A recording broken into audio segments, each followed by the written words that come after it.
Hola, soy Pablo Montesano y te doy la bienvenida a este taller práctico de Scriptcase, donde desarrollaremos una aplicación para la gestión de múltiples agendas.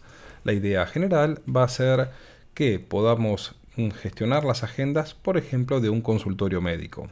Vamos a tener una agenda general donde podremos visualizar los turnos o las citas de todos los pacientes y luego otra aplicación donde vamos a trabajar con la agenda de cada uno de los profesionales. Tendremos una tabla para los clientes o pacientes y para los profesionales.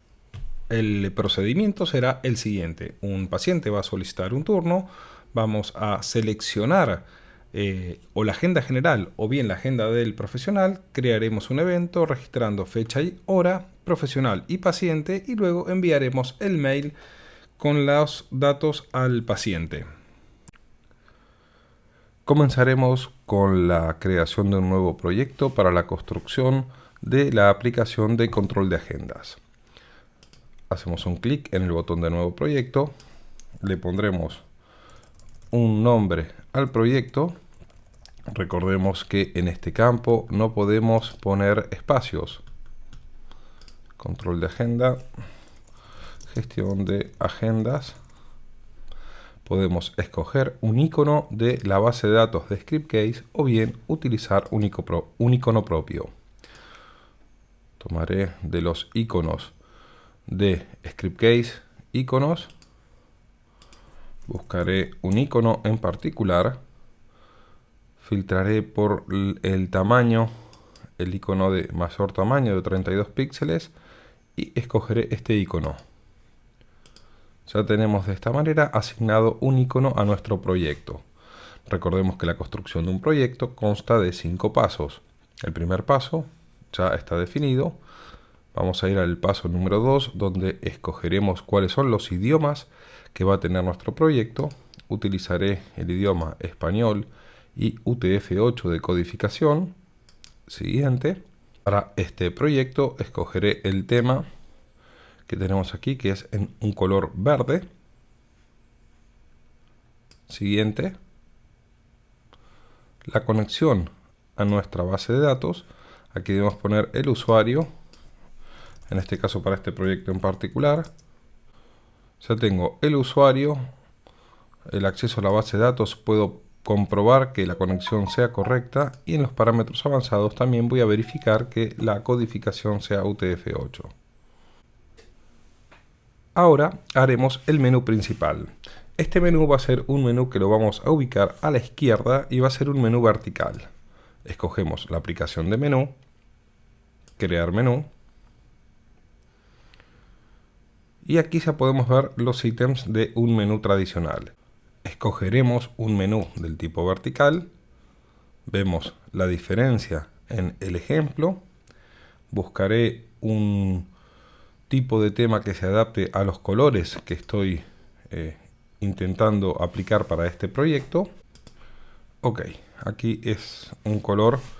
En este caso he utilizado esta serie de colores debido a que el cliente ya tenía unos colores establecidos para la aplicación, unos colores institucionales, y de esta forma vamos a adaptar esos colores a nuestra aplicación. Luego veremos cómo también en el editor de CSS podemos modificar parte de los entornos gráficos.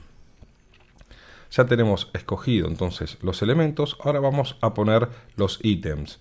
Para nuestra aplicación voy a tener una cantidad de botones, si mal no recuerdo, creo que son 6 botones, 2, 3, 4, 5, 6 botones. Puedo directamente insertar los 6 elementos, de momento sin nada, y ahora voy a poner estos botones, en vez de usarlos como textos, como imágenes. Para ello ya tengo preparadas 6 imágenes que las vamos a subir al editor de imágenes. Para ello vamos a tomar el primer elemento. Usamos el selector de imagen. En este caso nos vamos a ir al apartado de proyecto. Podemos guardarlas en imágenes de botón. Archivo, subir. Aquí voy a subir los elementos. En este caso los voy a arrastrar directamente hacia el selector verde. Está el selector de botones y podemos ver que subimos todos los botones al mismo tiempo. El primero de los botones que vamos a utilizar es el botón de agenda. Lo añadimos. Y ahora ya vemos aquí el primer elemento. Vamos a quitarle la etiqueta para que no se muestre y solamente se muestre el botón. Vamos a repetir el procedimiento con el segundo botón, que es el ítem 2. Voy a escoger un icono, ya los iconos los tengo cargados. Para el ítem 2 van a ser las agendas por profesionales. Los añadimos. Para el ítem 3 repetimos el mismo procedimiento.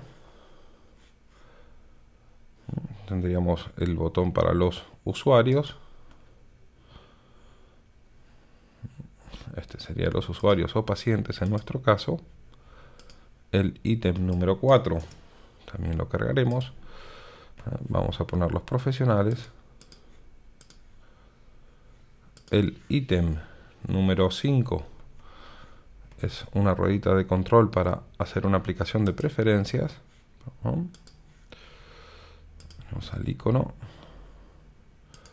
botón de preferencias, sacamos la etiqueta y el ítem número 6 lo dejaremos para un botón de información.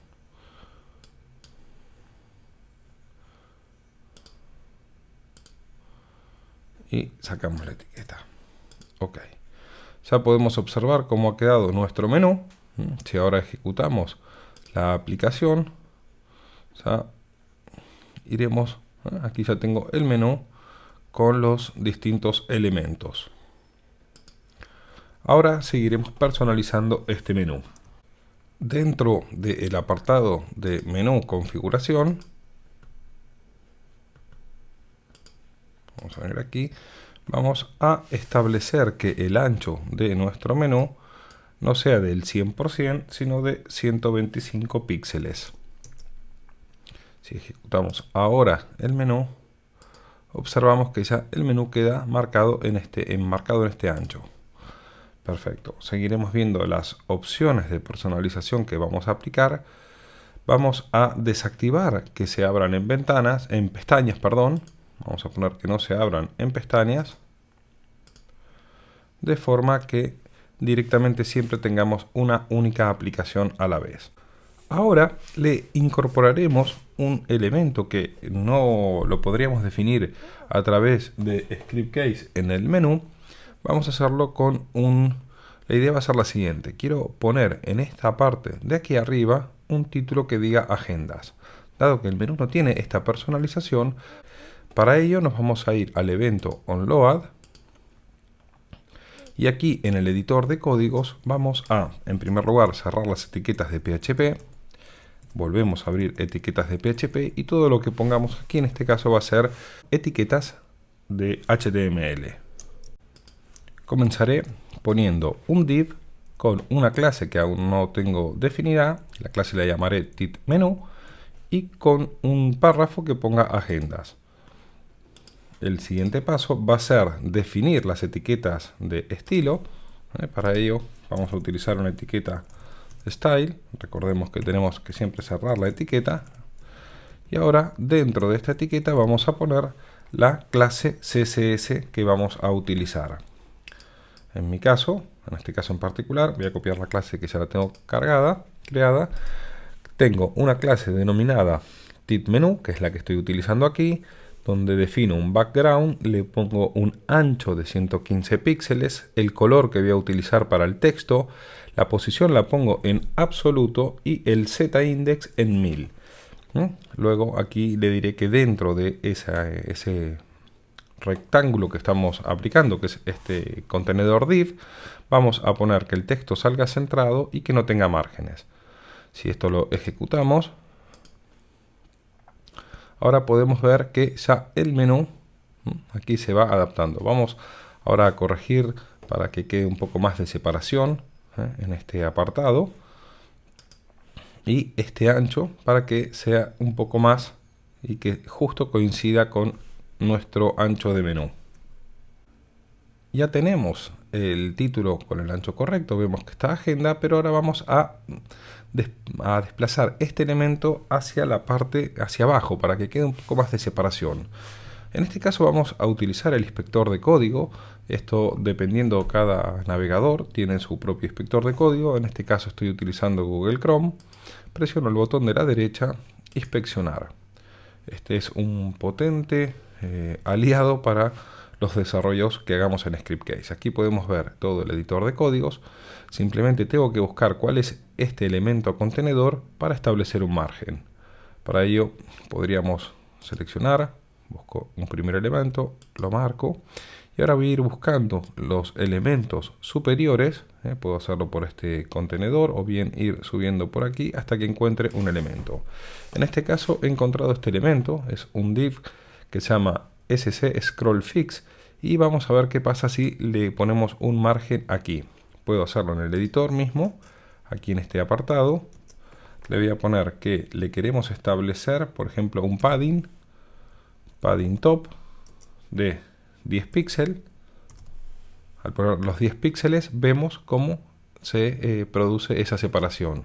Si en este mismo editor vamos subiendo con las flechas hacia arriba y hacia abajo, podemos ver cómo afecta directamente al código HTML. Vamos a poner, por ejemplo, 25 píxeles. Una vez que ya sabemos exactamente cuál es el ancho que tenemos, el alto en este caso para el padding top que queremos establecer, vamos a copiárselo esto en el CSS. Tenemos que recordar que en este caso el elemento es un ID, o sea, vamos a usar el símbolo de almohadilla. Para ello nos volvemos nuevamente a Scriptcase, en el evento load. Antes de cerrar la hoja de estilo, pegamos aquí cuál va a ser el CSS que aplicaremos. En este caso tengo el almohadilla para identificar un ID directamente. Vemos el scroll fix, padding top 25. De esta manera, al ejecutar nuevamente nuestro menú, podemos ver cómo hemos personalizado. Aquí ya se ha recargado, ya tengo el título incorporado en la parte superior. El tema del Z-index, si yo lo saco ahora para que puedan ver lo que ocurre. Recordemos que cuando trabajamos con etiquetas div podemos trabajar en capas. Entonces, normalmente hay capas que se posicionan con diferentes alturas. Si tenemos una capa que está por encima, va a tapar todo el contenido. Vamos a volver a ejecutarlo. Bien, aquí lo vemos. En algunos ejemplos nos puede pasar que nos quede un div debajo, entonces no lo veamos. Entonces con el Z-index, al ponerle un número alto, nos vamos a asegurar que esta capa va a estar siempre adelante de las demás. Todas estas opciones de personalización de CSS siempre es recomendable que puedan estudiar un poco de HTML y CSS para personalizar elementos en la interfase del navegador. Antes de continuar con la creación de aplicaciones, vamos a hacer un breve repaso a la estructura de la base de datos. Para ello voy a ir al apartado de base de datos. Podemos ir a administrar bases de datos. Recordemos que estamos utilizando MySQL. En este caso, Scriptcase ya nos provee de un entorno para poder crear, trabajar o editar las tablas. Para este proyecto tenemos tres tablas básicas. Tengo una tabla de clientes, una tabla de profesionales y una tabla de calendarios. La tabla de clientes, vamos a entrar en esta tabla. Tenemos un ID. Siempre es recomendable usar un ID, en este caso es un ID entero autoincrementado, lo podemos ver aquí. Esto, cada vez que insertemos un registro, va a ir incrementando este valor de ID. Tengo un nombre, un email y un móvil. Como siempre, en los talleres tratamos de hacer aplicaciones con la menor cantidad de información, pero tendríamos para una aplicación real más datos en la tabla de clientes. En la tabla de profesionales tengo el ID, también autoincrementado, y el nombre del profesional. Y la tabla de calendario, en este caso podemos ver ya está creada. Van a encontrarse que la tabla está creada con campos en inglés, dado que le hemos solicitado a Scriptcase que cree, cuando creamos una aplicación de calendario, le podemos decir que cree una tabla si es que no existe. En el caso nuestro vamos a hacer las dos opciones. Vamos a crear una tabla para que puedan ver como la crea script case, o bien utilizar una tabla que ya tengamos. En el caso de utilizar una tabla existente, debemos indicarle luego, lo veremos en la aplicación de calendario, cuáles son los campos que le vamos a asignar a la aplicación de calendario. Aquí tendremos un ID, tenemos un título, tengo una descripción, generalmente tengo el día de inicio del evento, la hora de inicio, el día de finalización y la hora de finalización. La forma si es recurrente y si si existe un periodo. En este caso le hemos agregado a esta tabla el profesional ID y el cliente ID, que son los dos datos que vamos a registrar para la cita en una de las agendas. Bien, con esto ya más o menos especificado, comenzaremos ahora con la creación de aplicaciones.